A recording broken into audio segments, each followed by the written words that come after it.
in the light heavyweight division for the light heavyweight division vacant title at UFC 283. This will be your headliner. Glover Teixeira, the former champion, comes in at 33-8, taking on rising contender Jamahal Hill, who comes in at 11-1 and gets the opportunity of a lifetime, quite frankly. Now, Jamahal Hill is actually the favorite in this fight, oddly enough. He's 2 inches taller at 6'4". He's got a 3-inch reach advantage, 79-76. He's a southpaw. He fights left-handed.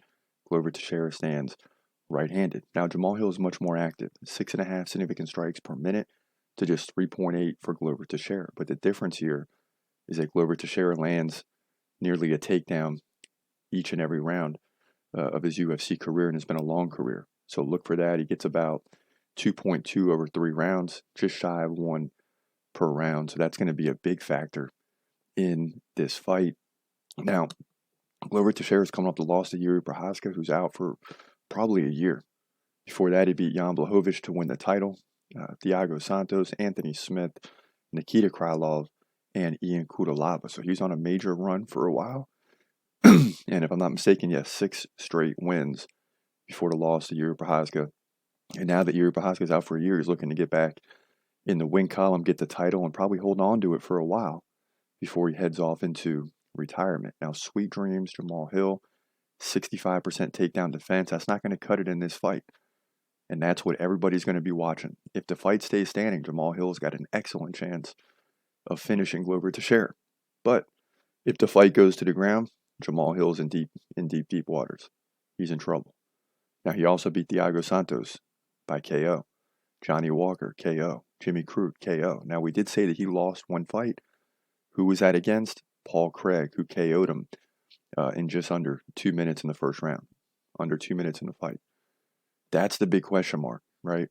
Was that just something that happened out of nowhere that you really can't hold against Jamahal Hill? I mean, he'd be 12-0 without that, or at least 11-0. Fact is, though, he did lose to Paul Craig. That's a big question mark in this fight. But Jamahal Hill's on the rise. I'm not sure about the takedowns. That's the big question mark here. That could completely change the fight like Glover Teixeira did against Jan Blachowicz.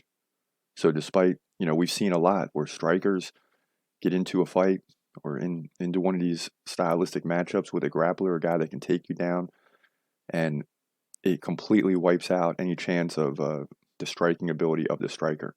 And that's going to be something to watch here, because if he gets taken down, this fight is probably over. And it's likely to happen at some point, but I'm still going to ride with Jamahal Hill. I think this guy's a rising contender, obviously.